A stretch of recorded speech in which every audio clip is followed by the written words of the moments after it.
કરીએ તો એ આદિકોષ કેન્દ્રીય કોષ હોય કે સુકોષ કેન્દ્રીય કોષ હોય, એટલે કે બેક્ટેરિયાનો કોષ હોય કે પ્રજીવનો કોષ હોય કે સસ્તનનો કોષ હોય, એ બધાના કોષની અંદર જોવા મળતી હોય એવા પ્રકારની સામાન્ય અંગિકા છે. આમ જોઈએ તો રિબોઝોમ્સ છે બેવડા પટલમય અંગિકા છે નહીં. આ ખાસ એક યાદ રાખીશું. ઓકે, હવે પહેલા વાત કરીએ કે એની શોધ કેવી રીતે થઈ. તો કે અલગ અલગ પ્રકારના સાયન્ટિસ્ટ જે છે એ જ્યારે આના માટે વાત કરતા હતા અને અમુક પ્રયોગોના અંતે એમણે સૌથી પહેલા રિબોઝોમ્સને માઇક્રોઝોમ્સ કરીને નામ આપેલું. બરાબર, કોષની અંદર તરતી હોય એવા પ્રકારની સૂક્ષ્મ અંગિકા તરીકે માઇક્રોઝોમ તરીકે નામ આપવામાં આવ્યું. ત્યારબાદ અલ્ટ્રાસેન્ટ્રીફ્યુઝ એટલે કે સેન્ટ્રીફ્યુઝ એક મશીન આવે જેની અંદર આપણે ટેસ્ટ ટ્યુબ મૂકીએ એ ટાઈપની સેન્ટ્રીફ્યુઝ ટ્યુબ હોય જેને ફિટ કરવાની આવે. બરાબર, અને એની અંદર જ્યારે કોષની અંદર એનો કોષરસ છે એની અંદર નાખવામાં આવે છે, ફ્લોટ કરવામાં આવે છે, ત્યારે એની અંદર તમે જુઓ તો એ આરપીએમ રાઉન્ડ પર મિનિટ 20000 જેટલા આરપીએમ ની અંદર સ્પીડમાં ફરતું હોય. બરાબર, એવું મશીન છે અલ્ટ્રાસેન્ટ્રીફ્યુઝ છે, જેના આધારે ઘનતાના ક્ષમતાના આધારે રિબોઝોમ્સ છે એ છૂટા પડે છે. અને જ્યોર્જ પેલેડે વડે સૌથી પહેલા આપણને રિબોઝોમ્સ છે એના માટે માહિતી આપવામાં આવે છે.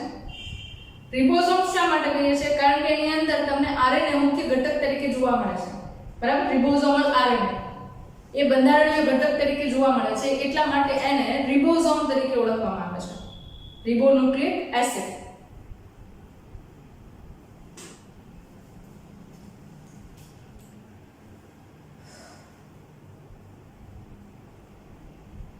Hello and welcome back my dear friends. આજે આપણે પર્ટિક્યુલરલી વાત કરવાના છે રિબોઝોમ્સ માટે. હવે રિબોઝોમ્સ છે એ શું છે એ પહેલા સમજી લઈએ. રિબોઝોમ્સ જે છે એ એક પ્રકારની રિબોન્યુક્લિક એસિડ ધરાવતી હોય એવા પ્રકારની સંરચના છે. બરાબર, જેના ઉપરથી જેનું નામ આપવામાં આવ્યું છે રિબોઝોમ્સ. બરાબર, હકીકતમાં જોઈએ તો વૈજ્ઞાનિક તરીકે જ્યોર્જ પેલેડ હતા કે જેમણે રિબોઝોમ્સની શોધ કરીને આપણને આપેલી. બરાબર, પણ હકીકતમાં એમના નામના બદલે આપણે રિબોન્યુક્લિક એસિડ એટલે કે આરએનએ છે એ બંધારણીય ઘટક હોવાના કારણે એનું નામ આપેલું છે રિબોઝોમ્સ. બરાબર, હવે બીજી વસ્તુ જોઈએ. રિબોઝોમ્સ છે એ તમને આદિકોષ કેન્દ્રીય કોષ અને સુકોષ કેન્દ્રીય કોષ આ બંનેની અંદર જોવા મળતી હોય એવા પ્રકારની સામાન્ય અંગિકા છે. અને બીજી અને સૌથી અગત્યની વાત કે આ અંગિકા છે એને આપણે બેવડા પટલમય અંગિકા કહેતા નથી, કારણ કે એની અંદર બે પટલમય સંરચના હોતી નથી. બરાબર, એટલા માટે બેવડા પટલમય સંરચના નથી, બંને કોષની અંદર હાજર હશે. એટલે કે બેક્ટેરિયાનો કોષ હોય તો એમાં પણ હશે, અમીબાના કોષમાં પણ હશે, લાક્ષણિક રીતે કોઈ પણ ઉચ્ચ કક્ષાની વનસ્પતિ લ્યો તો એમાં પણ હશે, અને મનુષ્યના કોષની અંદર પણ તમને રિબોઝોમ્સ હાજર જોવા મળશે. બરાબર, ઓકે. હવે ડિટેલમાં થોડું વધારે ડિસ્કસ કરીએ રિબોઝોમ્સને. તો રિબોઝોમ્સ જે છે એ તમને કોષની અંદર ખબર પડી ગઈ કયા કયા પ્રકારના કોષની અંદર હાજર હોય છે, પણ આપણે એ વસ્તુની વાત કરીએ કે કોષમાં કઈ કઈ અંગિકામાં રિબોઝોમ્સ હાજર હોઈ શકે.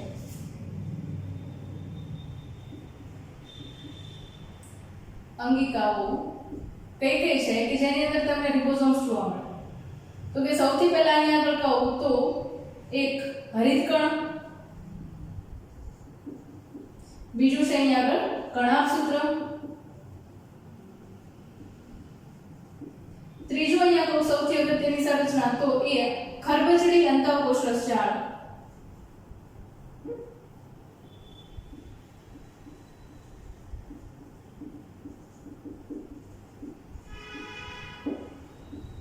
બરાબર, હરિતકણ, કણાભસૂત્ર, ખરબચડી અંતઃકોષરસ જાળ, આમની અંદર તમને રિબોઝોમ્સ છે જોવા મળે છે.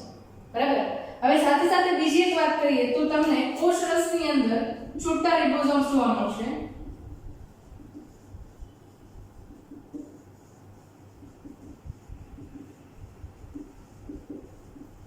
ઓકે, તો આ મુખ્ય ઘટકો છે કે જ્યાં આગળ રિબોઝોમ્સ છે તમને હાજર જોવા મળે છે. હવે આના ઉપરાંત જોઈએ તો રિબોઝોમ્સ છે એનું મુખ્ય કાર્ય શું છે? તો કે મુખ્ય કાર્ય તરીકે એ પ્રોટીન સંશ્લેષણની પ્રક્રિયામાં ભાગ ભજવે છે.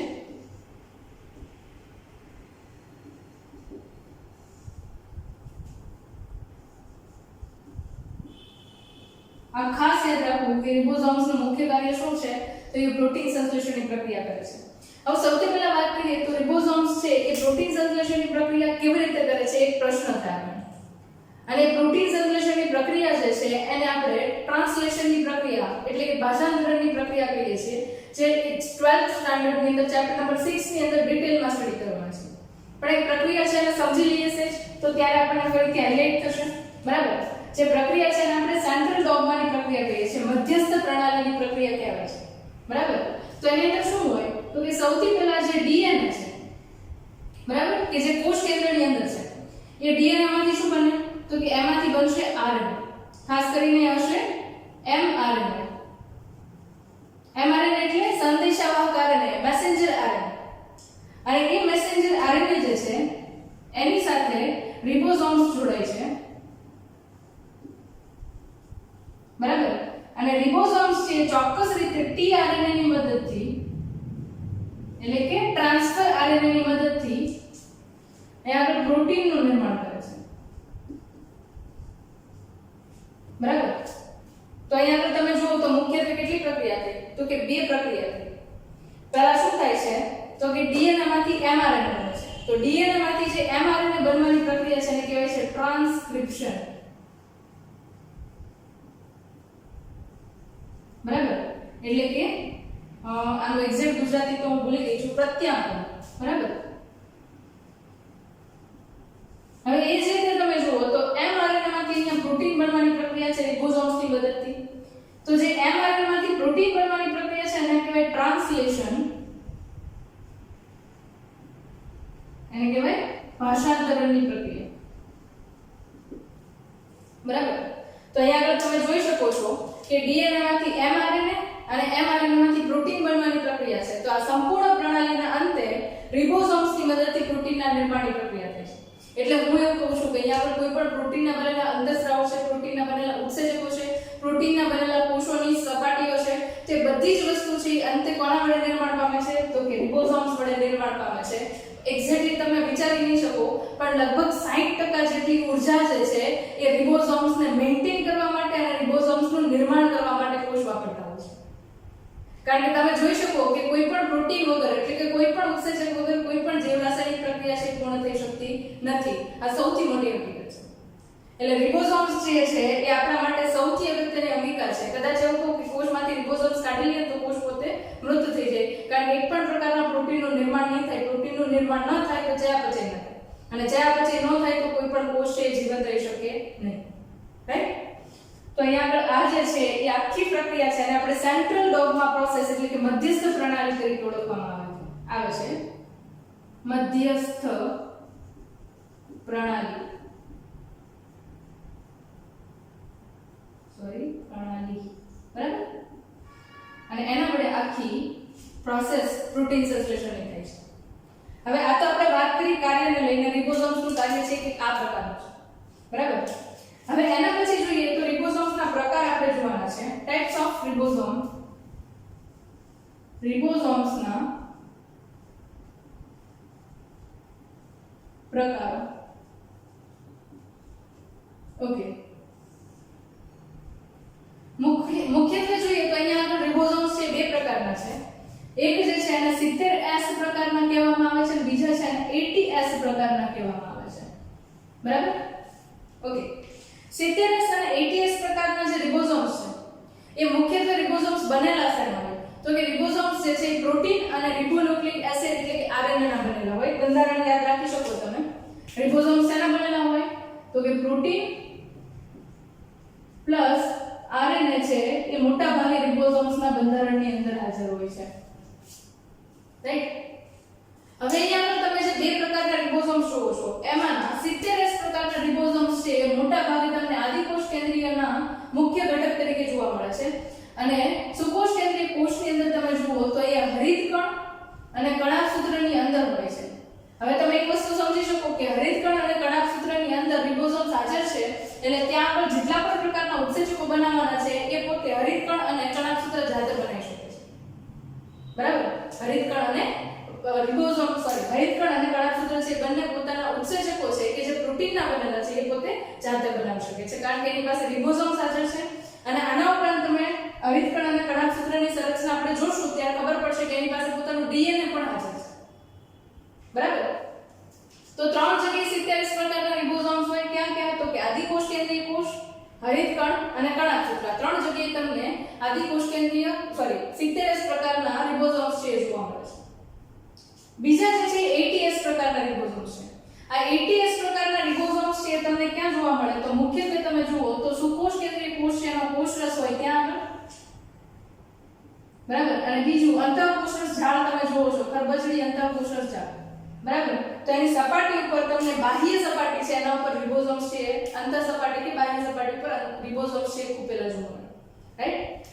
તો આ ખરબચડી અંતઃકોષરસ ઝાડ અને સુકોષ કેન્દ્રીય કોષરસ છે એની અંદર તમને ATS પ્રકારના રિબોસોમ્સ જોવા મળે છે. ઓકે. બીજી એક સૌથી અગત્યની વાત કે અહીંયા આગળ 70S અને ATS પ્રકારના રિબોસોમ્સ છે. એમાં અહીંયા આગળ S છે એ શું દર્શાવે છે?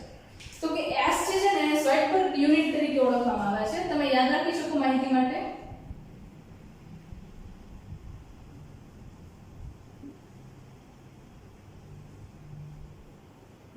ઓકે. સ્વેટબર્ગ નામના વૈજ્ઞાનિક હતા, એણે રિબોસોમ્સ છે એની ઘનતા ના આધારે અથવા તો મોલેક્યુલર વેઇટ ના આધારે એક આપણને યુનિટ આપેલો. હવે એક વસ્તુ આવે છે અને મશીન આવે જેને કહેવાય છે સેન્ટ્રીફ્યુજ મશીન, બરાબર. એ સેન્ટ્રીફ્યુજ મશીન જે છે એ એક એવા પ્રકારનું મશીન છે કે જેની અંદર તમે કોઈ પણ મટીરીયલ નાખો, બરાબર, કોઈ પણ દ્રવ્ય નાખો એટલે એ ઘનતાના આધારે અથવા તો મોલેક્યુલર વેઇટના આધારે એ વસ્તુ જે છે એને છૂટી પડે છે. તો જ્યારે રિબોસોમ્સ છે એને તમે એ મશીનની અંદર નાખો છો ત્યારે એની ઘનતા જે છે સેડિમેન્ટેશન રેટ, બરાબર, સ્વેટબર્ગ યુનિટ જે છે એ સેડિમેન્ટેશન રેટ જે છે એના આધારે દર્શાવવામાં આવતો હોય છે, બરાબર. તો એના આધારે આપણે S લખીએ છીએ. હવે અહીંયા આગળ રિબોસોમ્સ છે એ ખાલી એક જ આખી સંરચના છે, એક જ આખું યુનિટ છે એમ નથી. રિબોસોમ્સ ની અંદર બે સબ યુનિટ હોય, બરાબર.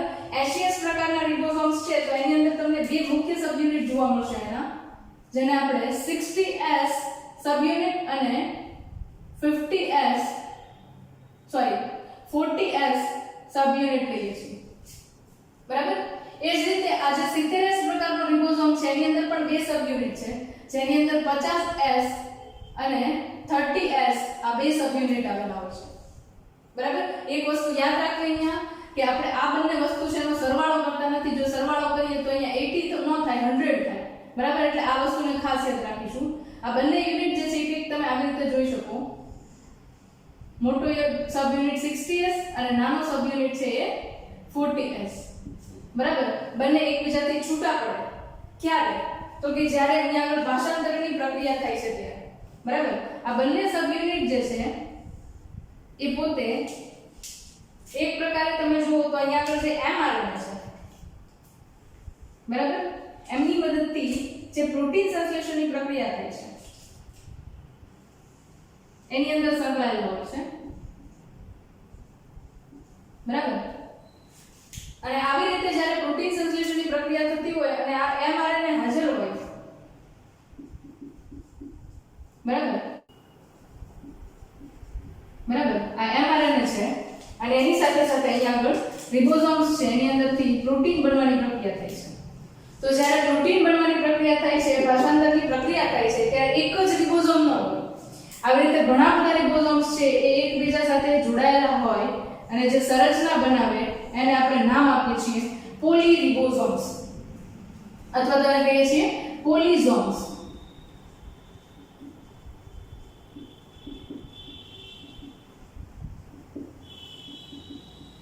બરાબર.